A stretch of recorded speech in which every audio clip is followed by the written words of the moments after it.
why do I always hoard so much resources? I actually get asked this question a lot, and there's actually several reasons. But to put it simply, there's nowhere else to put them. I get resources faster than I can spend them. And not really trying to be sarcastic or anything, but that's more or less how it goes. Now, there are actually two factors at work here.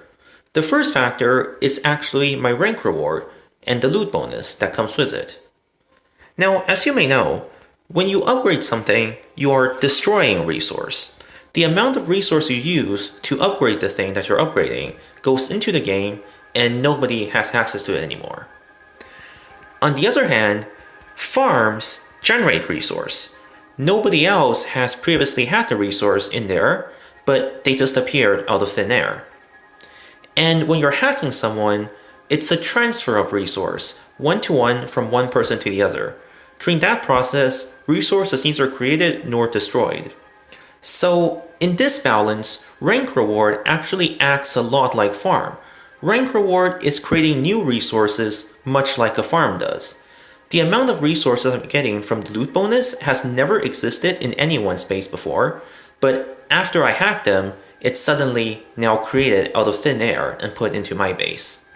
And since my rank bonus is 4k Bitcoin and $120k, I'm actually creating $360 and 12k Bitcoin every time I hack someone. So that's just resources being created out of thin air that nobody else had before, but now they are there just because I hacked someone. And in fact, if you compare this generation rate to the generation rate of a level 21 Bitcoin mine, I am actually generating enough resources to be worth several Bitcoin mines combined from just one hack versus them working for 1 hour. Now, of course, I actually have to hack someone, but Bitcoin mines just sit there and generate resources. So that's where the second factor comes in, is the frequency of my hacks. Now, if I were to use all of my programs, my compilation time is actually quite high. I believe it was 47 minutes last time I calculated, but the thing is, I never use all of my programs. In fact, if we take a look at my hack log, most of the time I'm using just beam cannon, some ice wall, and a few protectors. And occasionally, on bases that have slightly higher code gate, then I may end up using a battering ram or two. And so as a result, my average compilation time is actually around 10 to 20 minutes, despite my total compilation time being in the 40-minute mark. And so what that means is, every 10 to 20 minutes, I'm generating 12k Bitcoins and $360k. So every 20 minutes, I am equivalent to several Bitcoin mine and server farm level 21 at work. And so that's how I get all of my resources. Even if nobody at this high reputation have any resources, I am still generating resources out of thin air. And on top of that, I am collecting whatever few resources they still might have. But it's not the case either that nobody have resources, because occasionally there will be people with resources. Like level 56, FoxGer, for example. I would say that this guy is probably around the average network I would hack that still requires a battering ram. And that's only because of his one level 16 plus white gate back there. Now, if it wasn't for that, I probably wouldn't even need a battering ram. And if I didn't have the battering ram, I also wouldn't really be able to hack this network. If we recall back to before I used the battering ram tactic and I was still on blasters, this base might actually still be doable, but it would definitely be difficult. But with the battering ram, bases like this are actually fairly simple for me now. And of course, I should give appropriate credits to my level 14 protector, which more or less is immortal in most situations. The only situation where it was at risk of falling, I think, was against a Guardian Core Choke that had double white gate, so I had to use rams and beam cannon, and it had sufficient time to take down the protector somewhat. But even then, it still didn't actually fall. Now, here, his Guardian Choke was decent, but it's really not that great because the level of the Guardian is just too low. Now, the thing with this game is nodes scale as they level up. And the faster they level up, the faster they scale, so it's an exponential scaling. So a level 21 node would actually be significantly better compared to a level 20 node than, say, a level 10 node compared to a level 9 node. So as a result, he has several Guardian, I think it's around level 10, but because it's around level 10, it is almost non-existent compared to my level 21 beam cannon. I think it only really starts to matter around level 15-ish, then the beam cannon starts to struggle when there's only 2 of them, but before that, it's pretty much ignorable.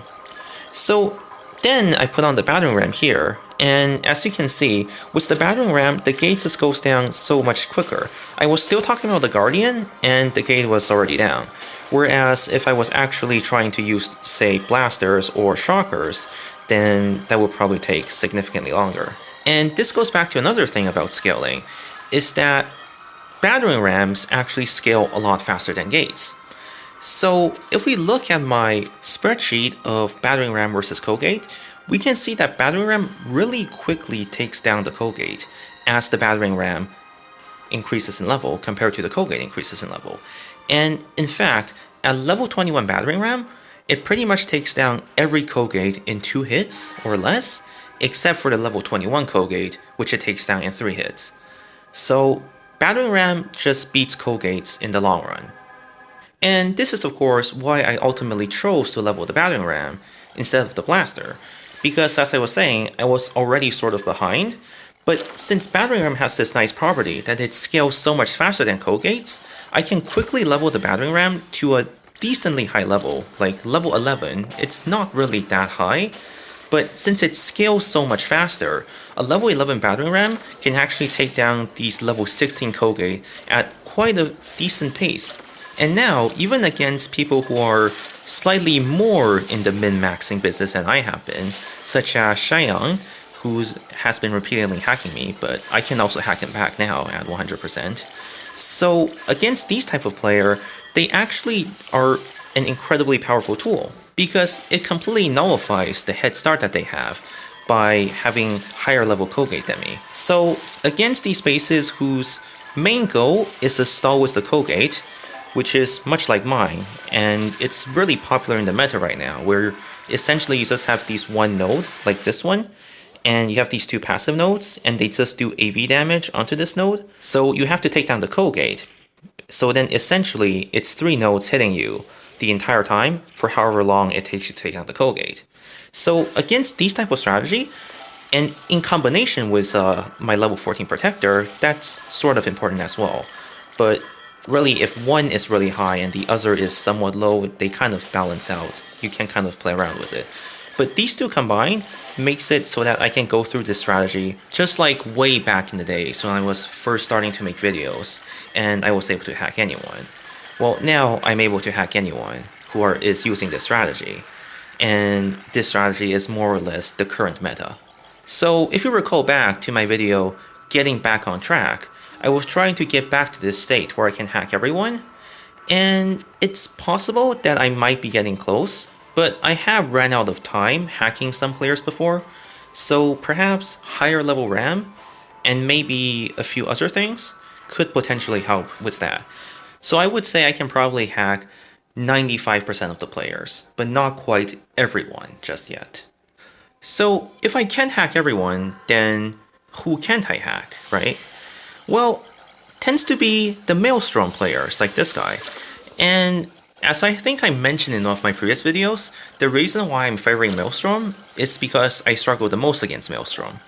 I'm not sure if it's like to do with my playstyle in particular, or if it's a common thing that everybody experiences, but Maelstrom just tends to mess me up the most, mainly because I have a lot of trouble clicking on nodes. And it's hard to visualize at a glance which node is connected to which, so I sometimes struggle on putting the right program on the right node, because I was expecting it to connect to some node when in reality it was connecting to a different node. And here you see I'm struggling trying to click that one co-gate down in the center, and I'm actually pretty impressed how he managed to bury his co-gate all the way down. For me, it's just sort of random. I just move things around and eventually it gets to this stage. I'm not sure how he managed to get so many Kogates down there though, but I think that definitely has a great advantage. Because already right at the start, I'm not able to select the Kogates I want to. And as you can see, that's delaying me greatly.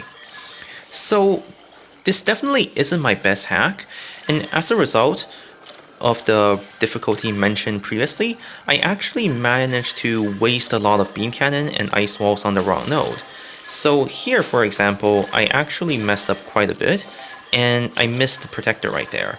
So I probably should have just put on another protector, but I was kind of doubting myself, and then I ended up putting the protector onto this other level 1 turret, I think it was, instead, which wasn't really that helpful because it's already connected to several squishy nodes.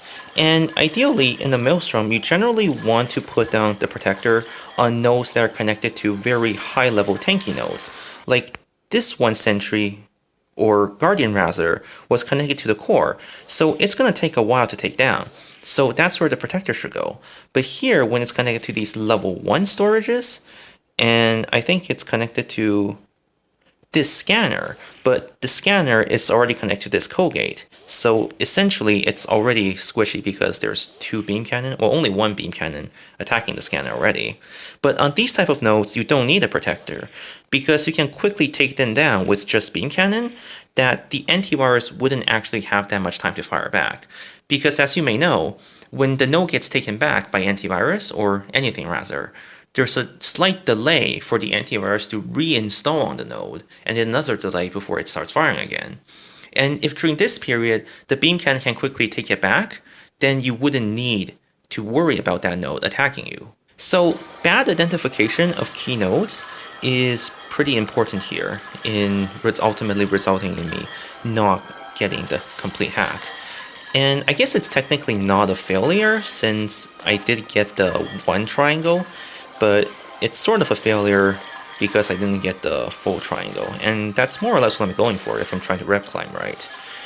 So I guess one thing that I could probably improve, in the sense of my network or program as opposed to my strategy that is probably a bigger storage, because I'm kind of lenient right now on putting beam cannon and ice wall everywhere, because I know I actually don't have that many beam cannons. Mostly for most networks, the amount of beam cannon I carry is enough, and I pretty much never run out of it. But against his network, or well, Maelstrom networks in general, I tend to need more beam cannon than usual, because I need to be able to spam them everywhere, and it's easy to make mistakes in this network. So if I improve my beam cannon count, and probably my ice wall count as well, then I might be able to be more lenient and just put beam cannon on more places, and ultimately not result in me not getting everything on time, and also not having enough beam cannon to take down these ones. But yeah, I would say right now, Maelstrom is probably my greatest weakness, since it's the only strategy that doesn't really account for program levels. Because even though I have really high program level, and basically these Kogates are a piece of cake, and my protector will never fail on any node, it's still really easy to fail simply because I'm selecting the wrong node to install programs on. And of course, if I can install a protector on every single node, then that's guaranteed I would succeed. But that's not very practical. Or maybe if I were to spam Shocker on every node, which would kind of have the same effect, but I really don't like using Shockers. So that could contribute partially to the reason that my Maelstrom is my greatest weakness. But right now, I'm going to just go with more program library and see how that goes. So yeah, hopefully that answers where my resource is coming from, because at the same time, I also actually see some people saying that I'm pay to win. But if you go back and watch all of my videos and look at my credit count, you'll see that I never bought any credits except that one time where I get all of my building threads. But aside from that, I don't think I'm pay to win. And I guess I'm not trying to prove anything here, because if you don't believe me, then it doesn't really harm me, since ultimately it's however money I spent, and people who say I'm pay to win can believe whatever they want. But at the same time, it's also good to show that if you want to do something like this, you don't have to pay to do the same thing. Alright, so that's it for this video. Thank you for watching. If you liked the video, then please be sure to leave a like and subscribe. If you have feedback, then please be sure to leave a comment letting me know how I can improve. And I'll see you next time. Thank you.